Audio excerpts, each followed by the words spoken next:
لا إله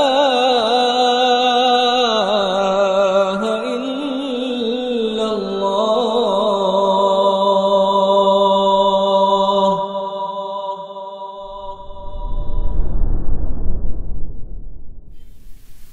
Assalamualaikum warahmatullahi wabarakatuh.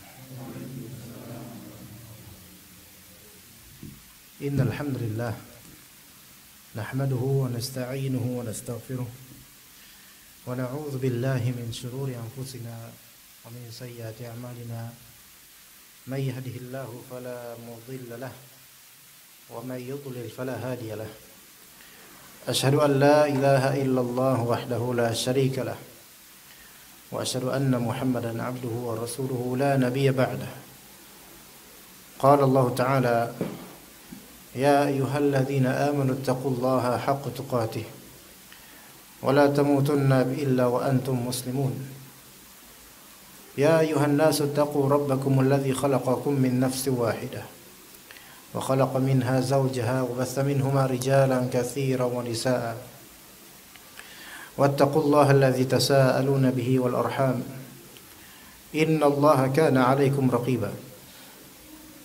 Ya ayyuhalladzina amanu taqullaha wa qulu qawlan sadida yuslih lakum a'malakum wa yaghfir lakum dhunubakum wa may yuti'illaha wa rasulahu faqad faza fawzan 'azima.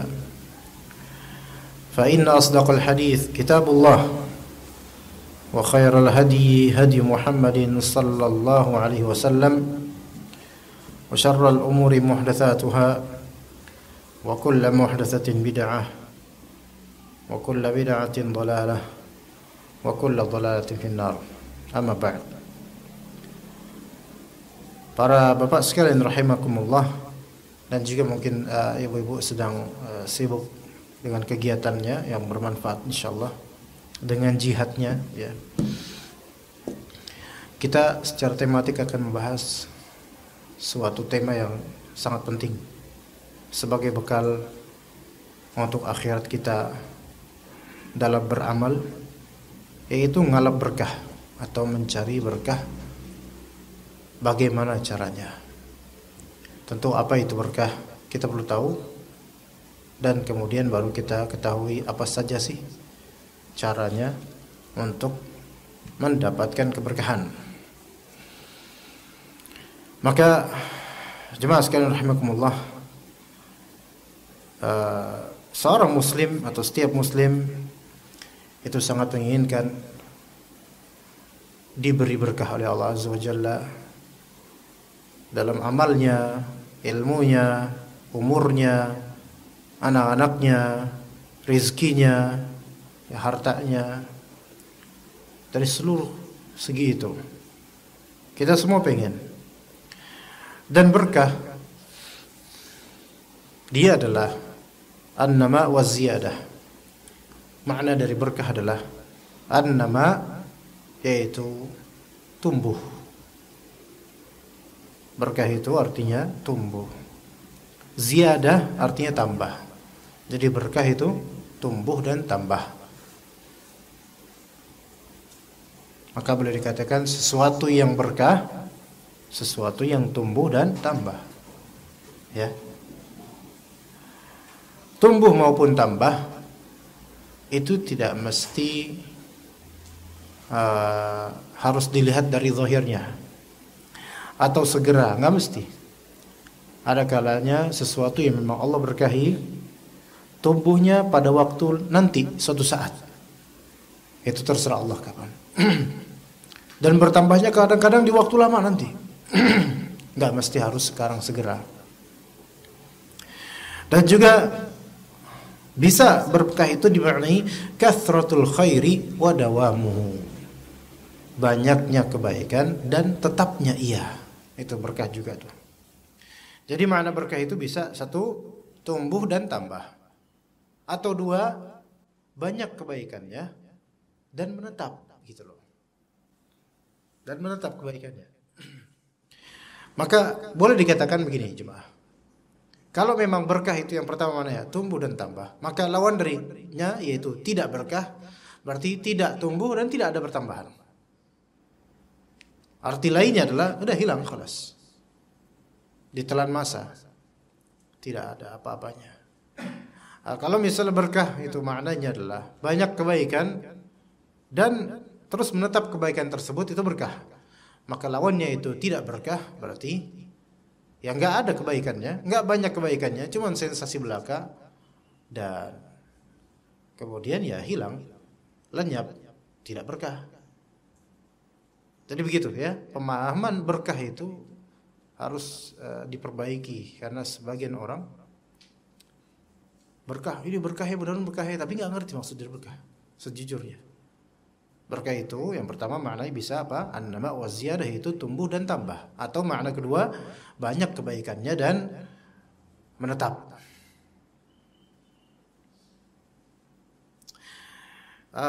Kalau misalnya makan sahur dan makan iftar misalnya, berkah nggak? Berkah. Tapi kan makanannya hilang, lenyap. Nah ini yang perlu betul-betul dipahami bahwasanya yang tadi kita sebut berkah itu tidak mesti di masalah zahir atau kuantiti. Keberkahan itu tidak mesti dilogikakan dengan kuantitas atau matematika. Ya kerap kali keberkahan itu di luar logika dan nggak bisa dihitung dengan hitungan matematika. Keberkahan adalah hibah dari Allah, karunia, anugerah, pemberian dari Allah Azza wa Jalla. Jika Allah Ta'ala memberkati seorang muslim, maka Allah akan panjangkan usia dia di atas ketaatan. Dan usia tua dia ya, atau usia menjelang wafat dia itu, baik di usia tua ataupun muda, kalau memang wafat muda, maka Allah Subhanahu wa taala akan beri hidayah. Ya. Jika Allah Subhanahu wa taala memberkahi suatu amalan yang saleh, Allah berkati, maka orang ini yang dapat berkah amalnya ini akan mendapatkan kekuatan dan nasyat, yaitu kegigihan, kerajinan, diligent ya, dan himmah, yaitu betul-betul azam yang kuat untuk beramal saleh. Itu kalau memang dia diberkati amalannya. Kalau amalan tersebut diberkati, maka dia akan mendapatkan kekuatan beramal secara kontinu selama ikhlas. Kalau seseorang Allah Ta'ala berkati di hartanya, maka di antara efeknya adalah Allah akan tumbuhkan harta tersebut. Dan ingat, menumbuhkan harta tersebut tidak mesti secara kuantiti. Terkadang pertumbuhan harta tersebut tampak di manfaatnya. Ya, bisa diulangi, yaitu keberkahan harta tidak mesti di kuantitas, melainkan boleh jadi keberkahan itu tercermin di manfaatnya. Saya kasih contoh. Jika Allah Ta'ala memberikan kita penghasilan, misal sebulan income kita 10 juta. Ya, dan wallahi orang yang menstigmakan bahwa saya keberkahan itu dari nominal pakemnya, maka wallahi orang ini telah salah dan telah memberikan mindset materialistis kepada orang-orang. Ini salah, khata. Ya. Maka misal 10 juta kita punya income. Mungkin jemaah ya di usia senja, di usia tua, khalas enggak nyari dunia, khalas. Yang dicari apa? Yang dicari amalan, akhirat, khalas. Dan memang seluruh insan, manusia muslim terutama hendaknya mencari akhirat. Taib karena tidak membutuhkan banyak dunia dan perhiasan, maka sudahlah 10 juta ini setiap bulan akan saya sisipkan misal 7,5 juta untuk maslahat basyariyah, untuk kebaikan orang-orang, baik pembangunan ataupun iftar ataupun apa dan seterusnya lah. Al-muhim yang bermanfaat. Maka uang yang dia spending atau dia berikan itu ternyata dimanfaatkan banyak orang. Ketahuilah itu keberkahan. Itu keberkahan. Apakah nominalnya akan balik lagi segitu? Belum tentu. Tetapi manfaatnya dirasakan banyak orang. Apalagi kalau ditambah dengan keikhlasan yang betul-betul. Wallahi Allah tidak akan mengkhianati keikhlasan seseorang dalam beramal. Tidak akan Allah khianati. Untuk masalah ikhlas. Dalam bersedekah ikhlas. Dia bersedekah mungkin kepada seorang fakir. Di bulan Ramadan pula. Ikhlas. Ini amal yang sangat besar di bulan Ramadan. Dilipat gandakan pahalanya. Mungkin dia memberinya 100.000. Nah, memberi orang fakir ini 100.000. Di logika orang yang standar hidupnya dengan taraf yang normal, 100.000 itu kira-kira berapa hari Pak di bulan Ramadan habisnya Pak? Beda-beda ya orang ya. Ada yang sehari 100.000, ada yang nggak cukup 100.000 sehari. Mungkin karena buka puasanya itu butuh banyak ya gorengan dan seterusnya banyak Pak. Nggak mau masak sendiri ya karena gorengan mahal. Karena apa? Minyak goreng mahal. Ya. Tapi belinya gorengan ya sama aja. Kan udah direkomendasikan apa? Rebusan. Dengerin petua sepuh yang nggak lama lagi wafat. Nah, kemudian dia ngasih ke orang yang fakir, miskin, 100.000. Bu, ini 100.000 buat suami sama anak buat buka puasa dan lain-lain. Terharulah ibu tersebut. Biasanya orang yang mohon maaf yang miskin atau fakir dapat uang segitu dan itu mudah benar-benar rezeki yang besar buat mereka, itu diimet-imet Pak. Itu bisa buat 4 hari.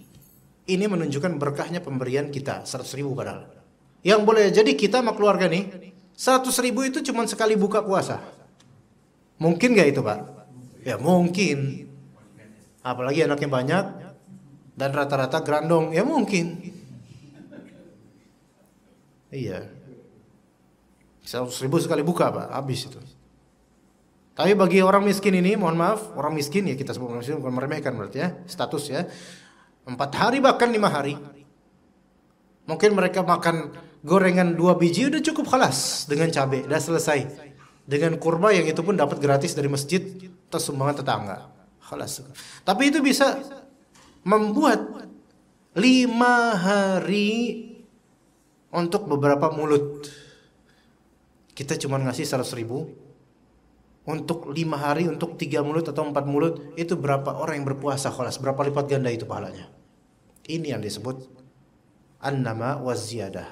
Tumbuh dan berkembang, nambah atau menetap dan banyak kebaikannya. Maka bulan Ramadan ini bulan berkah jemaah. Para bapak sekalian dan para ummahat sekalian. Berkah.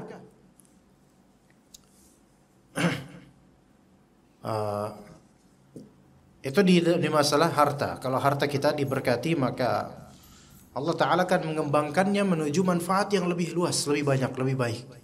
Atau Allah Subhanahu wa Ta'ala, di antara efek keberkahan harta, di antara bentuk keberkahan harta adalah Allah Ta'ala mengislah harta kita. Mengislah itu apa? Memperbaiki harta kita. Seperti apa memperbaiki harta kita? Di antaranya bisa jadi dengan sedekah, zakat, terutama awalnya zakat dulu wajib ya. Kemudian kita sedekah bisa lebih luas lagi. Sedekah itu luas, lebih luas daripada zakat. Sedekah itu lebih luas daripada zakat. Karena zakat itu menunggu momentum.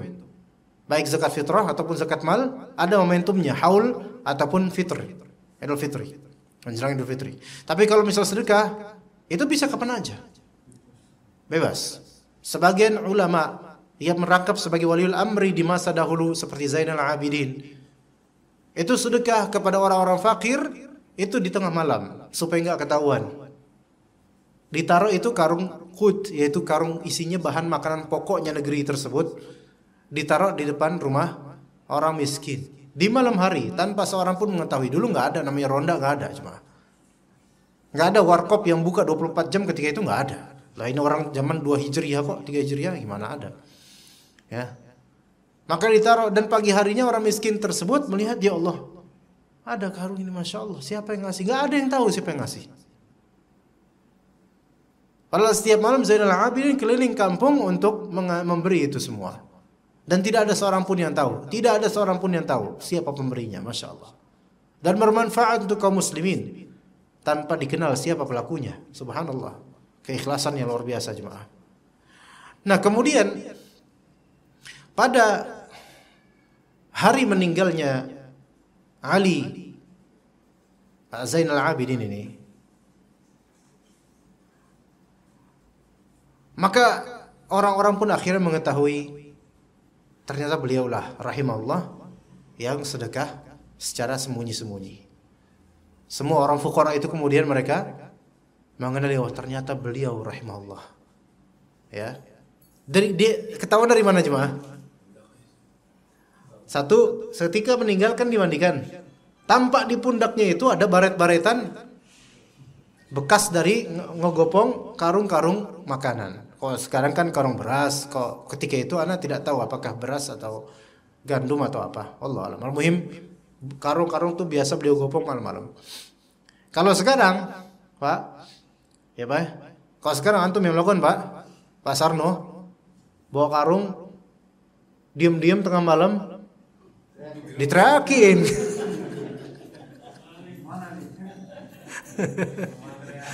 Walaupun Pak RT, Pak RW, wah curiga ini Pak RW ini kayak nilai beras nih. Iya. Iya, wah. Kalau zaman dulu nggak, ketika itu emang nggak ada patroli ya. Nah itu yang pertama. Kedua, ketahuan dengan stagnanya sedekah stopnya para fuqara itu nggak ngelihat lagi adanya bahan-bahan pokok itu di depan rumahnya di pagi hari. Tapi lihat orang Zainal Abidin di sini, kebaikannya terhikayatkan sampai 2022 jemaah. Ya. Dan orang yang berkah hartanya itu akan Allah Ta'ala perbaiki dia dalam memanage hartanya. Islahul mal itu penting jemaah. Islahul mal, memperbaiki harta, yaitu membuang harta yang tidak halal buatnya atau harta yang buruk, atau mungkin dia punya harta riba tanpa dia sadar. Dengan sedekah itu akan keluar, bismillah. Walaupun dia nggak nyadar kalau misal dia telah membuang harta kotor buat dirinya, tapi hak untuk orang-orang yang membutuhkan. Jadi islahul mal, membersihkan harta, memperbaiki harta, memperbaiki manajemen harta. Lihat orang-orang yang memiliki keuangan yang luar biasa, tabungan yang luar biasa, dan hati mereka tidak tenang dengan memikirkan harta-harta tersebut. Ini tidak terjadi islah pada harta mereka. Karena korupsinya mereka, kemaruknya mereka, borosnya mereka, cintanya mereka pada dunia membuat kalbu mereka berdenyut untuk harta, dan mereka tidak bisa tenang dengan itu. Tetapi orang yang mukmin, muslim, mutawakkil, bertawakal sama Allah, mutasaddiq, munfiq, dia suka infak, suka sedekah, dan berbuat ihsan pada siapapun yang dia kenal ataupun yang tidak dia kenal, maka Allah akan tenangkan kalbunya, Allah jamin dia. Dan kita lihat orang yang rajin sedekah dengan ikhlas, dia makin percaya dengan jaminan Allah Subhanahu wa ta'ala. Dan Ramadan ini adalah bulan momentum kita untuk banyak-banyak bersedekah dengan harta kita. Dan orang yang banyak sedekah dengan ikhlas, Pak, ya, dengan ikhlas bukan karena riya, maka di antara efeknya adalah Allah akan merizkikan pada kalbunya sikap qanaah. Sikap qanaah. Orang yang rajin sedekah, rajin berbuat baik, akan Allah tumbuhkan pada dirinya sikap qanaah. Dan semakin orang menutup hartanya dan pelit, apalagi tidak membayar zakat, maka Allah akan azab dia dengan apa? Israf dan juga tama', yaitu boros dan tamak. Boros untuk kebaikan keenakan dirinya, dan tamak juga demi dirinya. Na'udzubillah min dzalik. Kemudian jika Allah Subhanahu wa taala memberkati anak-anak kita, maka apa yang terjadi jemaah? Maka Allah akan merizki. Kalau Allah berkati anak-anak kita, ini tentu kita tidak bermaksud menghakimi siapapun yang mungkin qadarullah diuji dengan ujian anak, ya. Karena ujian anak itu pasti ada, ya, semua dari kita merasakannya, ya. Tetapi jika Allah Ta'ala berkati anak-anak kita, maka Allah Azza wa Jalla akan menjadikan anak-anak kita itu taat, nunduk, senang, dan menjadikan anak kita itu qurratu ain bagi kita. Qurratu ain itu penyedap mata yang membuat hati kita tenang ketika melihatnya, senang ketika melihatnya. Itu anak-anak. Baik anak itu ketika masih kecil, syukur-syukur kalau sudah besar. Nah, itu kalau Allah berkati anak-anak tersebut. Tetapi keberkahan terhadap anak-anak ini tidak bisa terwujud kecuali dengan nafkah yang halal. Pertama itu. Pertama, nafkahnya yang halal. Baru anak itu bisa berkah. Itu belum cukup nafkah halal. Tapi yang kedua, banyak doa. Kadang-kadang kita sudah nafkah halal, tapi anak masih bengal. Mungkin doanya yang kurang. Betul Pak? Mungkin doanya yang kurang. Iya. Sebagian dari saya kenal beberapa dai ya, populer di Jabodetabek. Yang saya kenal dahulu itu bandel.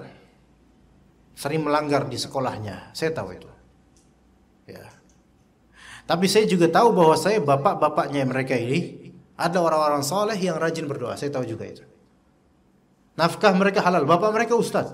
Saya kenal orang-orangnya. Beberapa individu saya kenal. Di antaranya ada yang sudah wafat bapaknya. Tentu saya tidak mau sebutkan nama-nama siapapun di sini. Tapi ini ada ibrah dan ini wallahi tersaksikan. Anak-anak ini, santri-santri ini di antara kelas anak. Ada beberapa yang sekarang jadi ustaz.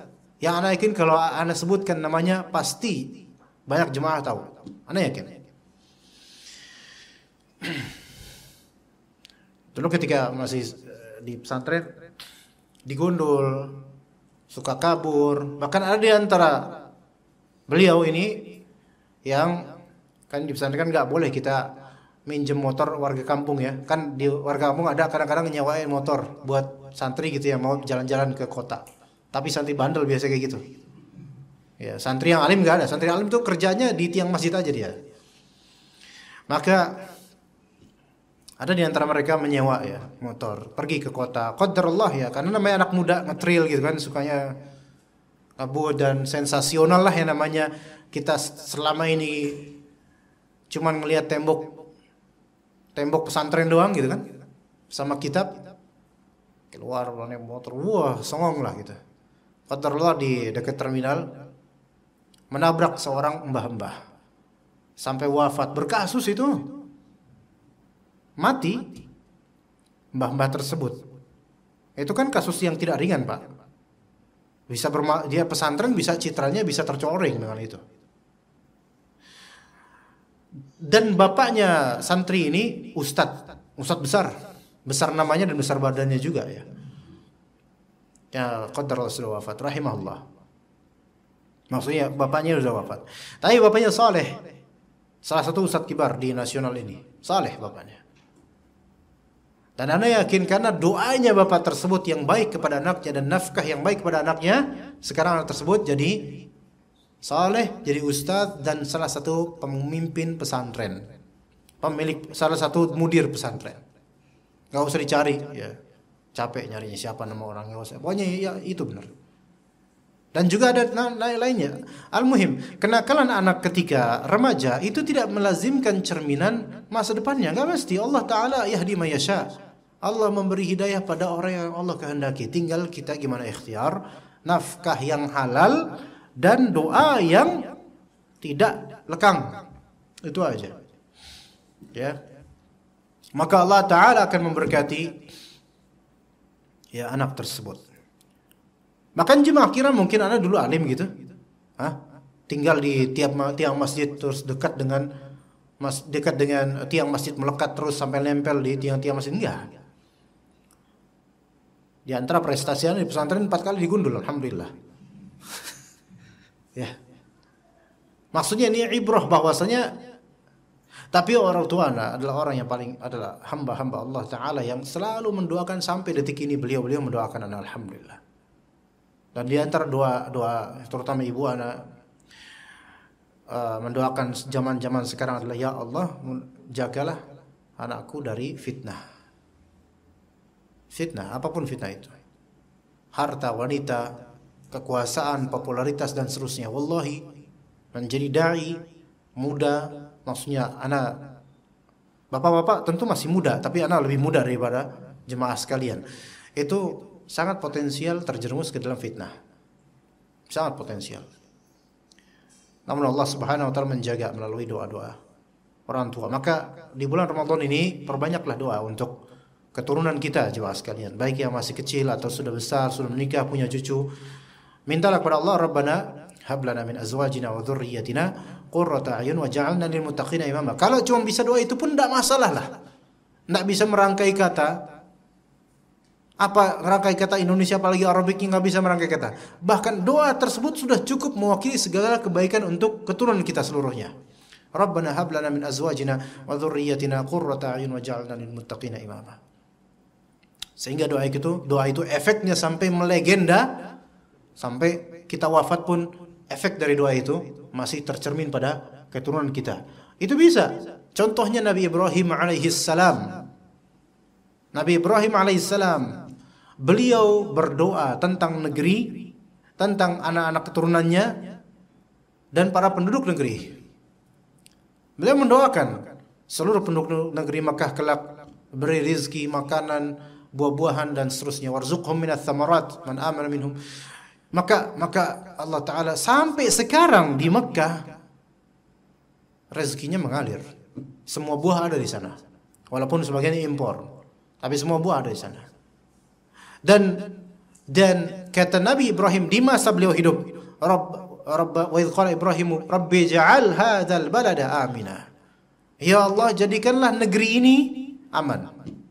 Itu beliau berdoa ketika beliau berpaling dari Makkah yang ketika itu tidak ada orang kecuali Siti Hajar dan Nabi Ismail yang masih bayi. Beliau berpaling kemudian menuju kembali ke Syam untuk ke tempat istrinya yaitu Sarah. Istri pertamanya yaitu Sarah. Namun beliau berdoa. Lihat seorang imam yang adil, yang betul-betul menunaikan amanah dari Allah sesuai perintahnya. Ketika berdoa itu pasti Allah kabulkan itu. Makanya kata Nabi SAW, salasatun la turaddu da'watuhum. 3 pihak yang tidak ditolak doanya. Yang pertama, al-imamul adil, imam yang adil. Termasuk imam skala keluarga, bapak-bapak sekalian, kita semua. Yang kedua, as-saimu hatta yuftir. Orang yang lagi berpuasa sampai dia iftar. Itu doanya tidak dijawab, tidak ditolak oleh Allah Azza wa Jalla. Dan yang ketiga, da'watul mazlum. Doanya orang yang terzalimi. Maka di antara doa yang terbaik adalah doa untuk keturunan kita jemaah sekalian. Karena boleh jadi akan legenda itu doa efeknya. Dan pahalanya juga bisa jadi akan kembali kepada kita karena berkah dari doa kita dengan izin Allah Azza wa Jalla. Dan tidak boleh haram atas seorang muslim untuk al-qunut dan juga al-yas, yaitu putus asa dari rahmat Allah Azza wa Jalla. Haram hukumnya. Putus asa akan rahmat Allah Azza wa Jalla haram hukumnya dan itu dosa besar. Maka tetap percaya pada Allah Azza wa Jalla. Taib, kemudian kalau Allah Azza wa Jalla tadi kan sudah harta sudah, anak-anak sudah, amal sudah, kemudian ilmu. Kalau Allah Azza wa Jalla memberkati ilmu seseorang, maka Allah akan wariskan pada kalbu orang ini yaitu keinginan untuk beramal saleh dan rasa takut pada Allah. Itu. Kalau Allah Ta'ala memberkati ilmu seseorang, maka Allah Ta'ala akan berikan dia spirit untuk beramal, kesenangan beramal terhadap ilmunya dan juga dan juga rasa takut pada Allah. Sebaliknya, kalau ilmu seseorang meskipun banyak, kalau ilmu seseorang tidak Allah berkati, maka orang itu hanya mengoleksi ilmu. Tidak tampak padanya cerminan seorang yang mengamalkan ilmunya. Dan dia akan buruk di mata masyarakat. Masyarakat yang memujanya hanyalah memuja karena popularitasnya, karena kemewahannya, karena pinternya, karena lucunya, bukan karena dia beramal. Inilah pembeda antara keterperdayaan dalam mencintai dai-dai yang menyimpang dibandingkan dengan kita mencintai dai-dai yang mustaqim, yang lurus istiqamah. Rata-rata dai yang menyimpang jemaah sekalian dicintai oleh banyak publik masyarakat karena hal-hal yang sifatnya bukan dari segi amaliyah yang sesuai sunnah, tapi karena popularitasnya dicintai. Maka orang berbondong karena dia populer. Ini dai televisi ini sering nampang di acara televisi, ya. Atau karena Dai ini kaya dan menampakkan kekayaannya, menampakkan pakaian dan kemudian baju mewahnya atau mobil mewahnya dan seterusnya sehingga orang-orang mengaguminya. Maka yang seperti ini tidak jauh beda dengan apa? Dengan bagaimana Qarun dengan orang-orang yang terjejak kagum akannya. Ketika Qarun keluar dengan kemewahannya, maka sebagian pecinta dunia mereka kemudian berdecak kagum dan mereka berandai-andai seandainya diri mereka itu seperti Qarun. Juga dai-dai yang hanya di masalah politik, orasi dan seterusnya, maka yang mencintainya hanyalah orang-orang yang memang oportunis dan hanya mencintai dalam bab itu saja, bukan dalam bab amal. Tapi ketika kita mencintai seorang dai, karena kita tahu dai ini dia mengamalkan ilmunya, maka ini beda rasanya. Ini berkah. Jadi keberkahan dalam ilmu itu terwariskan dan terwujudkan dengan amalan saleh dan rasa takut pada Allah. Itu bukan hanya pada dai, pada kita semua. Pada kita yang awam ini, kalau kita dapat suatu ilmu, kalau ilmu tersebut mewariskan kepada kita, yaitu pengen beramal saleh dan juga makin takut pada Allah, maka itulah ilmu yang berkah. Adapun kalau ilmu cuman koleksi doang atau jejenakaan doang, udahlah yang penting ngumpul, jenaka lucu dan seterusnya, pulang kajian nggak ada yang kebawa. Paling yang kebawa lucunya doang. Nggak ada faedah yang ke bawah. Paling yang ke bawah cuma liputan ini banyak yang kaji. Gitu. Ya, begitu jemaah sekalian. Taib. Lalu setelah kita mengetahui keberkahan-keberkahan dan cerminannya, lalu bagaimana sih caranya kita ngalap berkah? Apa saja amalan yang membuat kita itu semakin berkah hidupnya? Ini jam berapa? Wah, ini langsung pertanyaan jawab harusnya Pak Sana. Udah lanjut aja Pak. Tanya jawabnya habis isya aja Pak, insyaallah. Habis tarawih.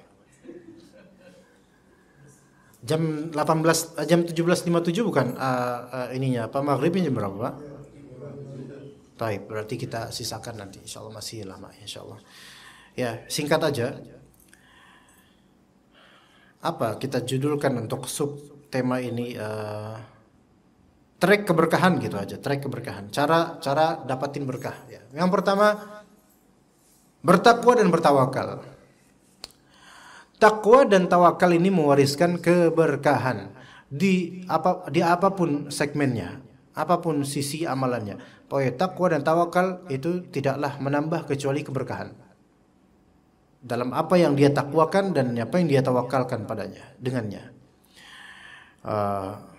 Allah Ta'ala berfirman di surat Al-A'raf, "Walau anna ahlal qura amanu wattaqau lafatahna 'alaihim barakatin minas sama'i wal ard." Walakin kadzabu fa akhadnahum bima kanu yaksibun.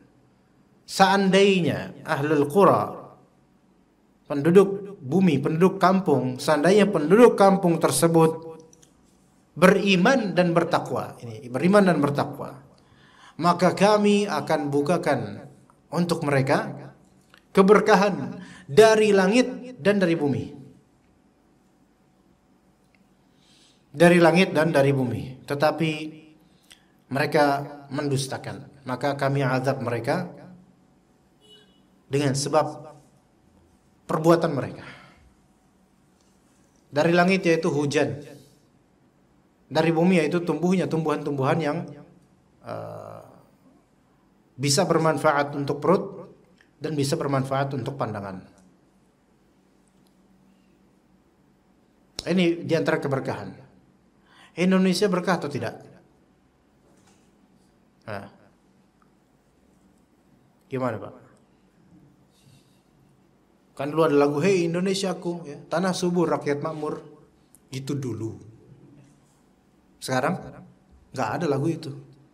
Malu orang kalau nyanyi itu, malu. Tanah subur nggak? Insya Allah subur. Rakyat makmur nggak? Wallahu a'lam bishawab. Banyak rakyat yang qadarullah ma syafa'ala, ya, terzalimi. Berkah enggak Indonesia ini? Zahirnya berkah. Ya, kita doakan semua berkah. Tetapi ketahuilah bahwasanya ketika tanah ini gemah ripah loh jinawi, itu artinya apa, Pak? Subur makmur. Ya. Misalnya subur makmur, alhamdulillah. Masya Allah lah, pokoknya luar biasa ini tanah Indonesia ini. Baik Pulau Jawa, ya Masya Allah, berkah. Tapi peringatan Allah itu akan terus ada. Kalau keberkahan ini tidak ditingkahi dengan iman dan takwa, maka akan kena azab. Makanya sekarang azab itu banyak di desa-desa. Baik azab secara material, atau azab berupa bencana alam, atau azab berupa bencana moral. Kita mungkin nggak dengar di kampung itu, sebagian pemudanya lebih buruk kelakuannya dibandingkan yang di kota. Iya, bisa jadi. Ya, kerja enggak, nganggur iya, dan pengen punya motor. Malak orang tuanya, stres kemudian, nggak ada pekerjaan, mau ke kota juga males, ke sawah nggak mau, akhirnya menjadi benalu bagi keluarganya. Bencana sebagian di kampung, santet, sihir, pengasihan, teluh, dan seterusnya, masih banyak. Yang mana orang-orang kota meninggalkannya, karena orang-orang kota udah capek berikhtiar dengan cara bekerja secara real. Itu bencana moral. Bencana alam, kalau dulu ketika kita mungkin menjalani tahun 90-80, banjir paling di berita paling Ciliwung, kan paling gitu. Ciliwung lagi, sampai Mandra bikin lagu. Ya. Tetapi sekarang banjir di mana? Malah Ciliwungnya malah lebih aman sekarang. Iya. Banjir di kampung-kampung, Pak. Masya Allah. Lihat hilang berkahnya gara-gara ketakwaan yang berkurang dan tawakal. Kemudian tawakal yang berkurang. Kemudian kita Allah Azza wa Jalla surat At-Talaq ayat 2 dan 3. Wa may yattaqillaha yaj'al lahu makhraja wa yarzuqhu min haitsu la yahtasib. Wa may yatawakkal 'ala Allah fahuwa hasbuh. Barang siapa yang bertakwa kepada Allah, maka pasti Allah Ta'ala akan memberikan dia jalan keluar. Makhraj, jalan keluarnya ada, solusinya ada pada Allah Azza wa Jalla. Siapa yang bertakwa pada Allah. Bukan hanya solusi, habis solusi didatangkan oleh Allah, wa yarzuqhu min haitsu la yahtasib. Allah beri dia rizki dari arah yang dia tidak sangka-sangka. Ya, ini keberkahan ini gara-gara takwa. Wa may yatawakkal 'ala Allah fahuwa hasbuh. Barang siapa yang menyandarkan perkara pada Allah, maka Allah cukup buat dia. Allah udah cukup buat dia. Allah akan mencukupi dia. Tidak ada yang lebih dari Allah, daripada Allah. Allah lah yang paling memberi. Innallaha balighu amri. Sesungguhnya Allah Subhanahu wa taala itu betul-betul akan melaksanakan urusannya betul-betul. Misal kita hajat kita apa, Pak? Misal kita membutuhkan rezeki sekian untuk biaya pengobatan misalnya. Qadarullah belum ada duitnya. Lalu kita bertawakal sama Allah sambil berikhtiar sedikit demi sedikit. Sungguh Allah akan mencukupinya. Dan Allah balighu amrih. Kalau Allah Ta'ala inginkan, walaupun seluruh makhluk hidup dari jin, manusia, bahkan malaikat misalnya menghalang-halangi rezeki tersebut, tidak akan mampu untuk menghalangi rezeki dari Allah Azza wa Jalla. Iya. Betapa banyaknya rizki yang datang dari arah yang tidak disangka oleh objek. Ada kala rizki itu datang dari orang yang sangat jauh, antar pulau bahkan. Tidak datang dari orang terdekat. Bisa itu terjadi banyak. Baik, kemudian yang kedua jemaah sekalian, di antara atau kemudian dalil dari hadis Nabi SAW, "Lau annakum tawakkaluna 'ala Allah la razaqakum kama yarzuqut tayra taghdu khimasa wa taruhu bitana." Sekiranya kalian bertawakal sama Allah, maka Allah pasti akan rezekikan kalian sebagaimana Allah rezekikan burung-burung pagi hari pergi dengan perut kosong, sore hari pulang dengan perut kenyang. Ini keberkahan, efek dari tawakal. Kemudian yang kedua, di antara faktor keberkahan, trek keberkahan, zakat dan sedekah. Zakat dan sedekah. Kalau zakat itu wajib ya. Kalau sedekah lebih umum. Kata Allah Azza wa Jalla di surat At-Taubah 103, "Khudh min amwalihim shadaqatan tutahhiruhum wa tuzakkihim biha wa shalli 'alaihim inna salataka sakanun lahum wallahu samii'un 'alim." At-Taubah 103. Ambillah dari harta-harta mereka itu, orang-orang kaya itu, sedekah zakat maksudnya. Yang mana harta yang diambil tersebut akan membersihkan mereka dan tuzakihim, mensucikan mereka. Maka kata para ulama di sini tutahhiruhum wa tuzakkihim biha, yaitu akan membersihkan mereka dari dosa dan akhlak yang buruk. Orang yang melaksanakan zakat, maka insyaallah dia dicabut darinya akhlak buruknya, dan juga anak-anaknya juga tercabut dari akhlak yang buruk.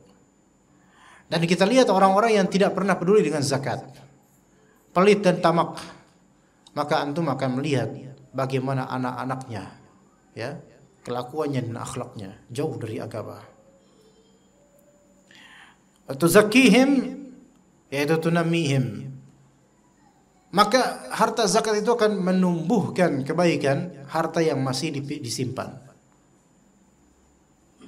dan menambahkan akhlak yang baik dan menambahkan inspirasi amalan yang saleh. Begitu jemaah sekalian.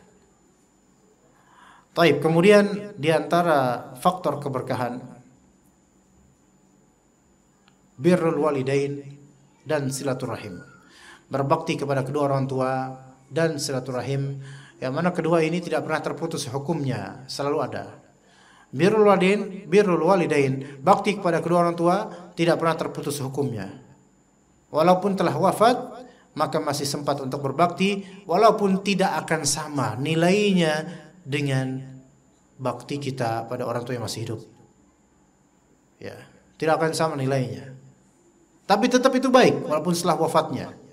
Seperti menziarahi kuburnya dan mendoakan kebaikan dan rahmat untuk orang tua kita di kubur. Ini di antara bakti. Kemudian juga termasuk birrul walidain setelah wafatnya, yaitu sedekah atas nama salah satu keduanya atau keduanya. Sedekah di sini umum, baik berupa wakaf, baik berupa santunan pada anak yatim, baik berupa penyembelihan untuk dibagi-bagi dagingnya, itu bisa. Misal saja. Misal kita ingin berbakti atas nama ayah kita, rahimahullah, misalnya sudah wafat. Maka kemudian kita pesan ke salah satu proyek akikah. Apa namanya proyek akikah lagi? Apa namanya? Kok bahasa kitanya apa?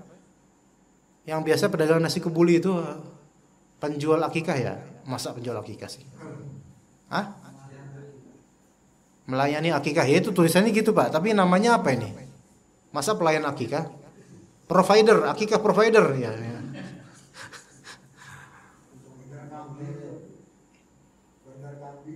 Bandar kambing atau apalah namanya itu. Ya. Kita pesan, akhi ini Anda mau beli kambing yang 2,5 juta. Tolong diuruslah semuanya. Nanti ini atas nama bapak saya, Fulan bin Fulan. Ini termasuk bakti apalagi di bulan Ramadan. Di bulan Ramadan jemaah. Menjamak kebaikan birrul walidain, menjamak kebaikan silaturahim, dan menjamak kebaikan sedekah di bulan Ramadan. Coba Pak, tunaikan itu untuk orang tua kita misalnya. Ya. Dan itu hal yang insyaallah mudah bagi orang yang punya duit. Ya, gampang lah itu. Jual 2,5 juta selesai Pak. 3 juta selesai. Ya. Misalnya begitu. Dan kalau ikhlas menjamak 3 hal, dan 3 hal itu sangat agung di bulan Ramadan. Birrul walidain yang telah wafat, silaturahim karena kita juga akan bagi-bagi ke keluarga terdekat hasil dari penyembelihan itu. 2 itu. Kemudian yang ketiga apa? Sedekah di bulan puasa. Wah, Masya Allah, itu besar Masya Allah. besar. Dan kelak Allah Subhanahu wa taala akan mengganjari kebaikan dunia dan akhirat untuk kita kalau kita melakukan itu. Boleh jadi nanti anak kita lah yang akan melakukannya untuk kita setelah kita wafat. Kama tadinu tudan, sebagaimana engkau memperlakukan orang tuamu dengan baik, maka kelak anak kita juga akan terinspirasi untuk melakukan itu. Mungkin akan diceritakan nanti oleh saudara-saudara kita, bapakmu dulu itu pas mbahmu sudah wafat itu sedekah atas nama bapak, atas nama mbahmu itu pas bulan Ramadan. Coba kamu kayak gitu. Bapakmu udah wafat, kamulah sekarang penerusnya. Akhirnya dilakukan bahkan bisa lebih baik lagi gitu loh. Allah lebih tahu ganjarannya seberapa. Silaturahim. Ya. Di bulan Ramadan silaturahim masyru', di setiap kapanpun silaturahim disyariatkan. Makanya tidak disalahkan orang-orang yang mudik, jemaah. Diprediksikan nih akhir Ramadan ini akan ada sekitar 85,5 juta orang yang akan mudik. Insyaallah. Apakah Anda termasuk di antaranya? Atau anak-anak Anda lah yang akan mudik kepada Anda, ya gitu. Nah, mudik itu tidak salah karena mengambil momentum, karena tidak mungkin melakukan di hari-hari lain. Mumpung ini hari-hari libur. Maka ini mengambil kesempatan saja karena tidak mungkin di hari lain. Dan rata-rata mudik tujuannya apa? Birrul walidain dan silaturahim. Makanya tidak salah orang yang silaturahim di akhir-akhir penghujung Ramadan. Selama tolong dia jangan menyia-nyiakan juga malam-malam terakhir. Maka jamaklah antara silaturahim, birrul walidain, juga qiyamul lail di malam-malam terakhir. Di kampung.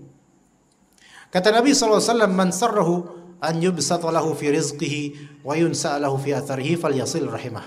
Siapa yang pengen diluaskan rezekinya dan dipanjangkan usianya, hendaklah dia silaturahim. Luasnya rezeki dan panjangnya usia di atas ketaatan itu adalah keberkahan. Sebagian ulama mengatakan bahwasanya di sini boleh jadi bukan usia yang panjang.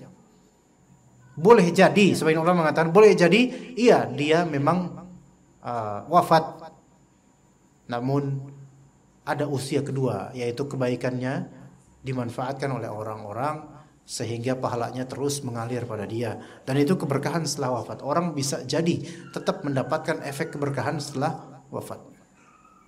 Kemudian di antara trek keberkahan yaitu membaca Al-Qur'an, mentadabburi dan mengamalkannya.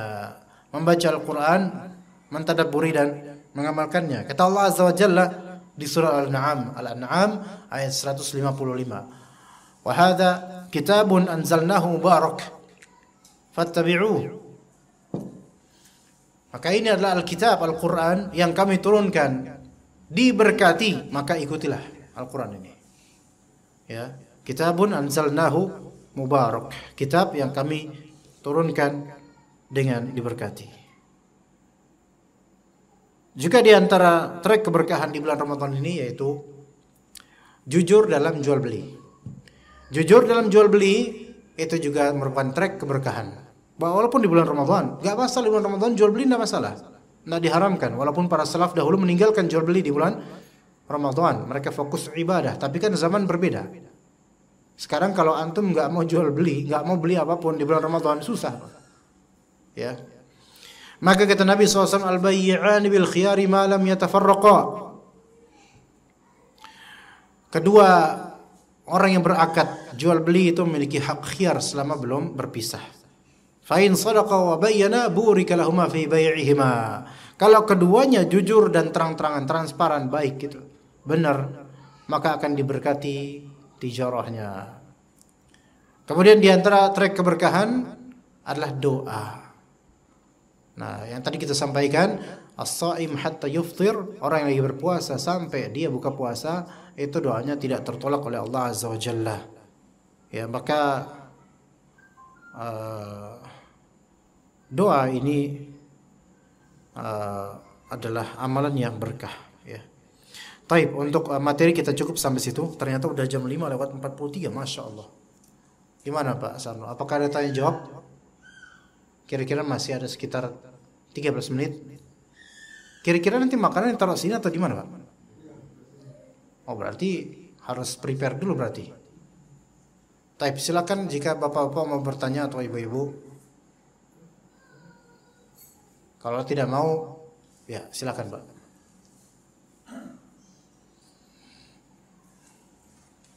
Assalamualaikum warahmatullahi wabarakatuh. Waalaikumsalam warahmatullahi wabarakatuh. Ya, Pak. Mohon bantu Ustaz pencerahannya mengenai tadi yang perbedaan arti yang sesungguhnya antara takwa dan tawakal itu apa sih?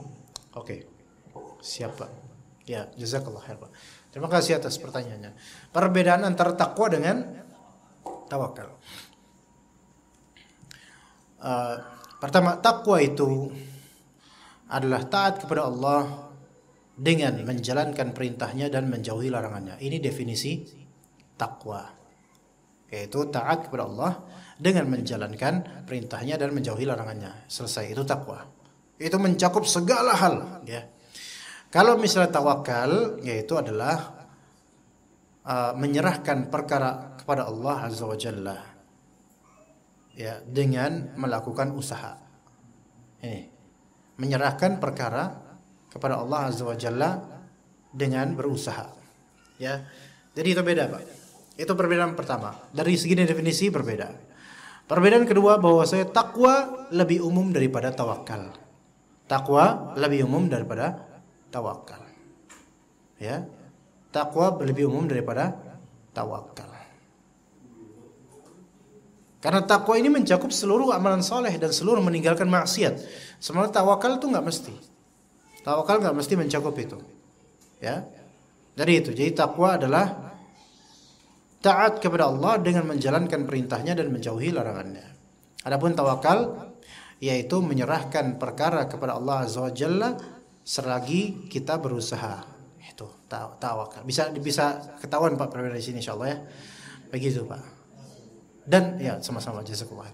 Dan bertawakal termasuk bagian dari ketakwaan. Ya. Tapi tidak semua yang namanya takwa adalah tawakal.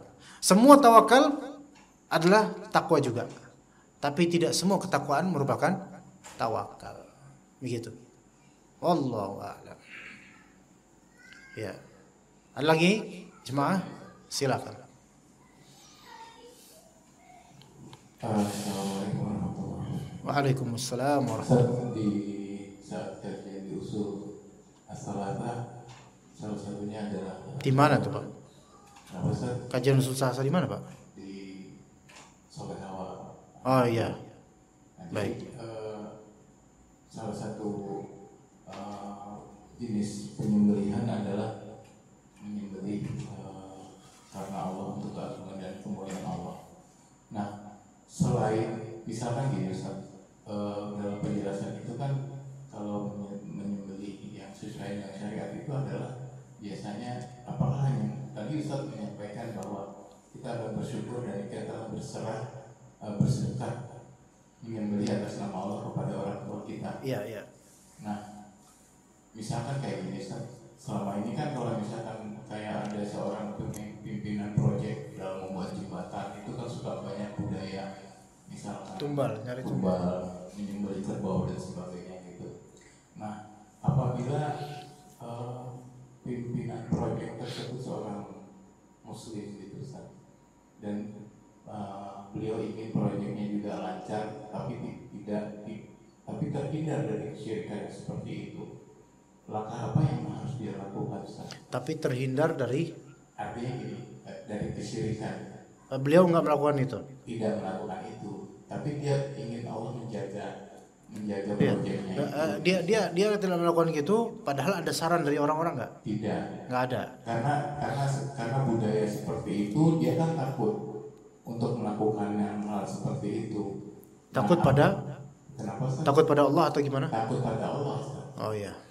Karena itu musyrik gitu. Nah, Iya. tapi di satu sisi dia ingin sekali mendapat perlindungan dari Allah, apakah dia boleh menyembelih tetapi atas nama Allah?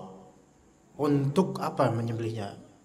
Iya, dia menyembelih atas nama Allah. Usaha dia, Dalam konteks apa? dalam konteks misalkan dia membangun sesuatu gitu. Tasyakuran. Ya, tasyakuran, tetapi Ya. tidak ada yang lain-lain gitu. Begini, Nah, Ustaz, ya. ya lumayan agak rumit tapi tahu arahnya kemana gitu ya.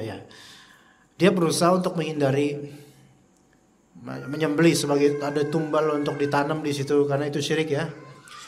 Maka dia ada kekhawatiran, khawatir Allah tidak menjaga proyeknya gitu. Gitu, apa gimana? Sebenarnya lebih kepada bentuk rasa syukur dia mendapatkan proyek dan dapat berharap Allah melindungi gitu. Ya. Kalau tasyakuran itu tentu tidak harus menyembelih. Boleh dia menyembelih sebagai rasa syukur kepada Allah Azza wa Jalla, boleh. Tapi tidak harus disimbolkan dengan penyembelihan. Boleh dia beli aja Cikitaro atau Citos dibagi ke pekerja boleh. Itu maksud tasyakuran, iya tasyakuran. Tasyakuran tuh nggak mesti harus pakai nasi tumpeng nyembeli, nggak mesti. Kalau misalnya bentuk tasyakuran itu membuat orang-orang menyangkakan bahwasanya ini demi kemaslahatan jembatan, maka tidak recommended. Karena akan menjadi syubhat bagi orang-orang. Dianggap kita tuh melakukan hal serupa tapi dengan format berbeda. Ya. Tapi kalau tasyakuran itu murni tasyakuran, enggak ada kaitannya, enggak ada, jangan dikaitkan dengan jembatan lah. Hanya kaitkan ini karena kita ini sama-sama bekerja, kita bekerja sama, maka saya bersyukur akan kekompakan ini misalnya. Semoga dengan kebersamaan kita Allah Subhanahu wa taala berkati ya semua proyek kita insyaallah, maka ini enggak masalah. Hanya jangan kaitkan dengan jembatan karena mindset masyarakat kita itu kalau udah ada jembatan sama penyembelihan, udah ke situ mulu kaitannya. Memang niatan kita nggak ke sono, tapi akan menjadi syubhat bagi orang-orang seolah-olah oh nih bapak ini aja dia melakukan itu kok, tapi formatnya beda. Jangan. Memang nggak nanam di situ, nggak nanam kepala di situ nggak. Tetapi itu akan menjadi syubhat. Maka baiknya tasyakuran tafadhol. Tapi ya bagaimana caranya supaya orang tuh nggak salah paham. Begitu aja. Gimana Pak Sarno? Cukup insyaallah? Apa Pak Sarno? Fadhol. Ustaz, sedikit mau tanya masalah tarawehan. Tarawih. Bagaimana hukumnya orang membaca doa kamilin setelah Doa apa Pak? Kamilin. Hah? Kamilin. Kamilin? Ya. Apa itu?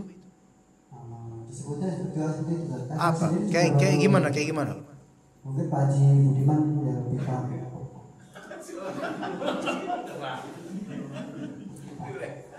Doa kamilin? Doa kamilin kayak gimana Pak? Ada sebuah doa yang umum di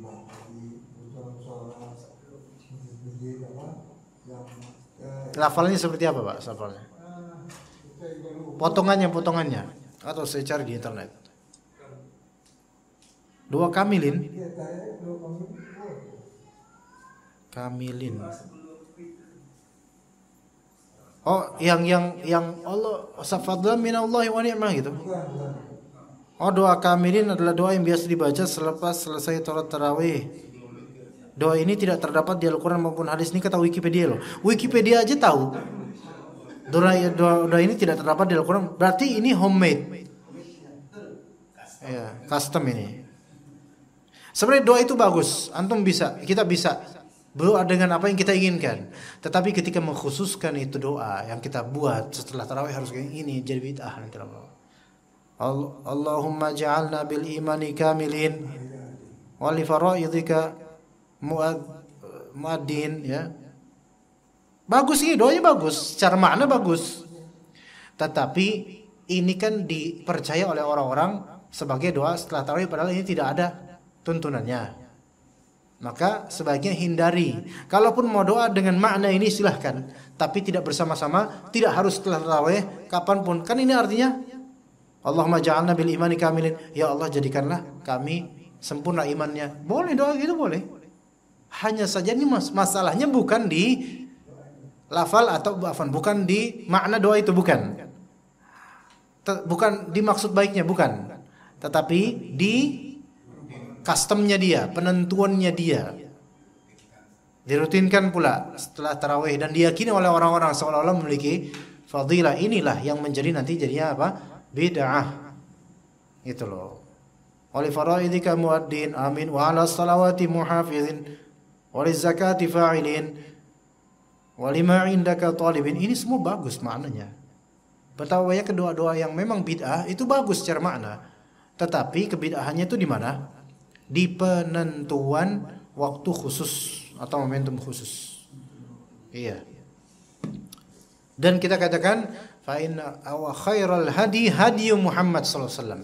Sebaik-baik petunjuk adalah petunjuk Nabi Muhammad sallallahu alaihi wasallam. Setelah kita witir selesai, assalamualaikum warahmatullahi. Subhanal malikil quddus, subhanal malikil quddus 3 kali, dan yang ketiganya itu lebih keras daripada sebelumnya. Sebenarnya sudah cukup ya, khalas. Fadl kalau mau zikir apapun setelah itu bebas, tafadhol. Tapi menentukan habis itu harus zikir ini, zikir itu tidak ditentukan. Gitu. Masing-masing aja, nggak berjamaah, masing-masing. Dia minta sama Allah doa atau zikir apa terserah, fadl. Mau baca Quran habis itu fadl. Tafadhol. Kadang-kadang kalau misalnya di masjid-masjid habis witir terus Allahumma inni laka sumtu, Allahumma laka sumtu. Nawaitu shoma qadin itu enggak masuk. Oke, kita insyaallah selesai sampai sekarang. Jazakumullahu khairal jaza para bapak sekalian. Wassallallahu ala nabiyina Muhammad wa ala alihi wa sahbihi ajma'in. Subhanakallahumma bihamdika asyhadu an la ilaha illa anta astaghfiruka wa atubu ilaik. Wassalamu alaikum warahmatullahi wabarakatuh.